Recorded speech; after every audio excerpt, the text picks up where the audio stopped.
Bonjour à tous. Nous poursuivons les dialogues de philosophie des sciences autour du cours de Nicolas Boulot, cours qu'il a donné à l'université Paris-Est, à Sciences Po et également publié aux éditions Spartacus IDH. Nous aborderons les philosophies du hasard. Nicolas Boulot, bonjour. Est-ce que cette leçon est consacrée à la partie des mathématiques concernant les probabilités et ses diverses approches, ou bien s'agit-il du hasard au sens philosophique? Vous savez, le fait qu'on puisse parler du hasard avec des outils mathématiques est une découverte assez récente, disons du XVIIe siècle. Elle engendra une branche extrêmement féconde et très vivante encore aujourd'hui, les statistiques à l'analyse stochastique. Elle est née de l'étude des jeux de cartes et de dés, mais elle est loin d'épuiser la problématique philosophique. Au contraire, je dirais que son succès a tendance à prendre toute la place et à faire oublier qu'il s'agit toujours d'éventualités signifiantes et que c'est donc dans le domaine du sens que l'on essaye de compter, de mettre des nombres.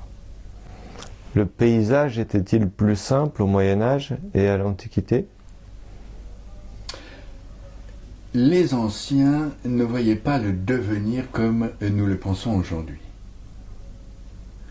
À grands traits, on peut dire que pour Aristote, il y a deux catégories fondamentales: l'intentionnel et le nécessaire.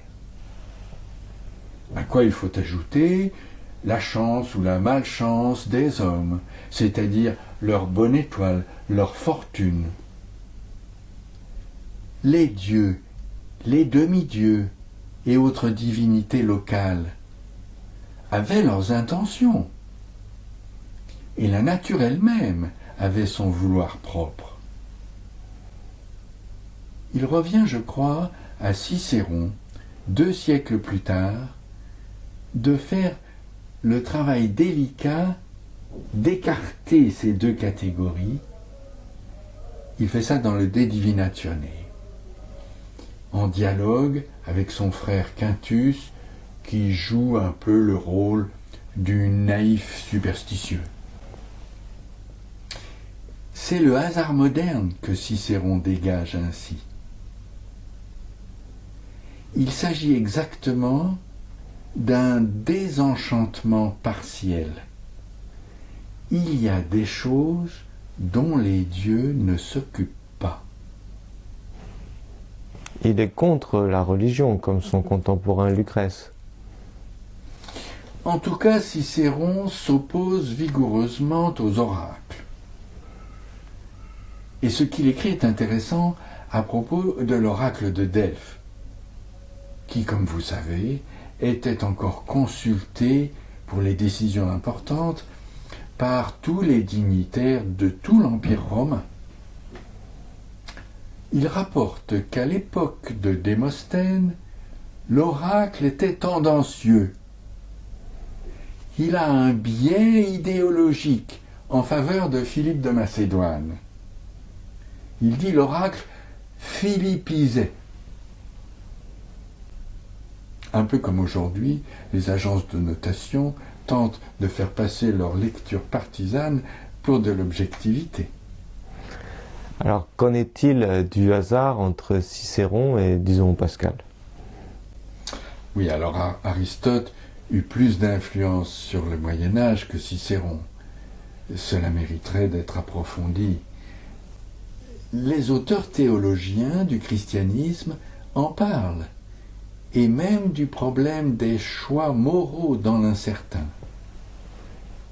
Mais il y a tant à dire que je propose de sauter directement au XIXe siècle, car je crois qu'une étape philosophique très importante est marquée par Augustin Cournot. Donc vous parlez de l'économiste néoclassique, un des premiers à introduire la modélisation mathématique en économie. Oui, vous savez qu'il était également probabiliste. Et je considère que la notion de probabilité philosophique qu'il introduit à la fin de son ouvrage sur les probabilités est une approche lumineuse du problème que nous évoquions au début, à savoir que la mathématisation du hasard évacue le sens qui qualifie les éventualités et qui est justement ce qui nous importe. Cournot critique son collègue Poisson sur sa façon de parler du hasard. Considérons, dit-il, une grandeur susceptible de prendre des valeurs de 1 à 10 000. Si l'on a 4 observations de cette grandeur en progression géométrique, on croira que ce résultat n'est point fortuit, qu'il ne vient pas d'une opération comparable au tirage dans une urne d'un nombre entre 1 et 10 000. Et il ajoute, les 4 nombres pourraient suivre une autre loi arithmétique, une progression de carrés, de cubes, de nombres pyramidaux, etc. Le motif de croire est lié à la simplicité de la loi. Plus la loi est complexe, moins elle jette de doutes sur le caractère aléatoire. Et à l'inverse, plus la loi est simple, plus forte est la présomption que cette loi opère. Mais le point que veut souligner Cournot est que cette présomption que la loi opère n'est pas quantifiable. Ensuite, Cournot considère une situation expérimentale où des points sont presque sur un cercle ou presque sur une ellipse, etc. Et il fait remarquer que la force de la vraisemblance que les points appartiennent à une courbe donnée dépend de la simplicité de cette courbe. Et il ajoute qu'il n'y a pas de classement dans ce genre de simplicité. Une spirale peut fort bien être plus simple qu'un polynôme dans certains cas. Il y a donc 2 catégories conceptuelles. D'un côté, ce qui relève des probabilités quantifiables, où le sens n'intervient pas, et de l'autre, une présomption de régularité non quantifiable, qu'on vient de lui donner un nom, on peut dire une lecture, une interprétation, un modèle envisageable, une gestalt, une structure supposée. Cournot veut insister sur le caractère hypothétique de l'interprétation et il propose le concept de probabilité philosophique. Je trouve que cette expression est particulièrement heureuse. Mais, écrit-il, de ce que les géomètres n'ont point à s'occuper de telles probabilités, qui résistent à l'application du calcul, il faut se garder de conclure qu'elles doivent être réputées sans valeur aux yeux des philosophes. Loin de là, toute la critique de la connaissance humaine, en dehors de la voie étroite des déductions logiques, repose sur des probabilités de cette nature. Le géomètre lui-même n'est le plus souvent guidé dans l'investigation de vérités nouvelles que par de telles probabilités. Pour Cournot, lorsque le scientifique induit une loi à partir d'une expérience qui donne un nombre fini de points, cela ne relève pas du calcul des probabilités. Et il insiste sur le fait que les deux approches s'excluent mutuellement. On doit parler du principe d'exclusion de Cournot. Cela vaut non seulement pour la connaissance, mais aussi pour l'art. D'un côté, le hasard efface le sens.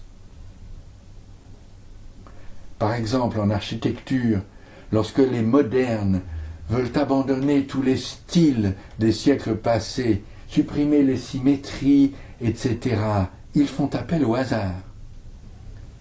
Lorsque Xenakis veut quitter l'harmonie tonale, il fait de la musique au hasard. Mais à l'inverse, si un choix n'est pas fait au hasard, il résulte d'une action, d'une pensée dans un monde signifiant. Et ce principe d'exclusion est si fort que lorsque vous êtes dans une situation que vous ne comprenez pas, devant un schéma embrouillé par exemple, vous accordez volontiers qu'il résulte d'un tirage fortuit. Mais si d'aventure vous percevez des formes signifiantes, alors l'hypothèse du hasard disparaît et ne revient plus. C'est tout à fait frappant, par exemple, dans la toile de Kandinsky, jaune, rouge, bleu, qui est au Centre Pompidou. Une fois qu'on a compris, elle n'est plus abstraite, mais narrative. Le principe d'exclusion de Cournot a-t-il des répercussions concrètes aujourd'hui sur ce que font les modélisateurs à propos des risques et leur évaluation économique ? Modéliser les risques, c'est franchir la frontière de Cournot. En général, le sens est évacué dans les queues de loi. Les événements rares sont mal connus et sont aussi en général très signifiants. Quelle est la probabilité qu'un enfant débouche juste devant la voiture en courant après son ballon? Les queues de loi, c'est en dimension 1. Mais les événements rares d'un processus aléatoire sont encore plus difficiles à définir. Les modèles stochastiques sont souvent de très beaux objets mathématiques. Mais il ne faut pas oublier que les risques sont du côté des probabilités philosophiques de Cournot, du côté de l'imaginatif et de l'interprétatif. Cela ne veut pas dire d'ailleurs que cela n'intéresse pas la science. Au contraire, nous en parlerons dans la dernière leçon. Est-ce que cette frontière de Cournot n'a pas quelque chose à voir avec la question du tirage au sort des représentants en démocratie? C'est une question qui revient sur le devant de la scène. Tout à fait.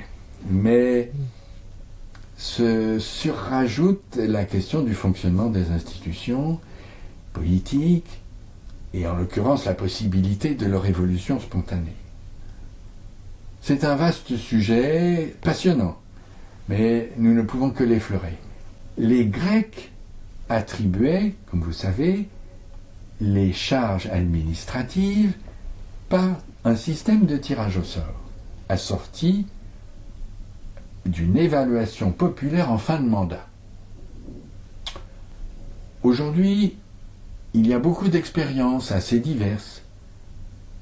On touche un point sensible du fait que le hasard ne tient pas compte des contenus idéologiques. Un homme tiré au sort est-il encore un citoyen, puisqu'il n'est plus ni socialiste, ni communiste, ni libéral a priori? On a objecté aussi la question des compétences des personnes sélectionnées. Mais aujourd'hui, Bon, une administration très professionnelle est là pour les accompagner. D'ailleurs, la question des compétences se pose aussi pour les élus par vote. Que savent-ils de la couche d'ozone, des perturbateurs endocriniens, des maladies des pollinisateurs? Bon. Il me semble que lentement, les expériences de jurys citoyens, de démocratie participative se multiplient et produisent un empowerment, pourrait-on dire, que le citoyen trouve de plus en plus légitime. En outre, il y a la solution du tirage au sort par catégorie, choisie a priori, pour que certaines minorités qui n'ont jamais la parole puissent être entendues. Bon, finalement, nous n'avons pas parlé des diverses philosophies des probabilités mathématiques. La théorie objectiviste séquentielle et la théorie subjectiviste qui influença grandement la théorie économique avec l'introduction des fonctions d'utilité, la théorie de la décision bayésienne, etc. Bon, une fois qu'on a un attirail mathématique bien mis au point, on lui trouve souvent plusieurs applications. Les probabilités subjectives montrent qu'on peut aussi faire des calculs économiques dans l'incertain du point de vue d'un agent particulier. Bon, ce sont des sujets plus classiquement enseignés. Nous en resterons donc là. Nicolas Boulot, merci. Nous réfléchirons la prochaine fois sur la nature du risque dans le cadre de la connaissance scientifique. Je vous rappelle que ce cours est édité aux éditions Spartacus IDH.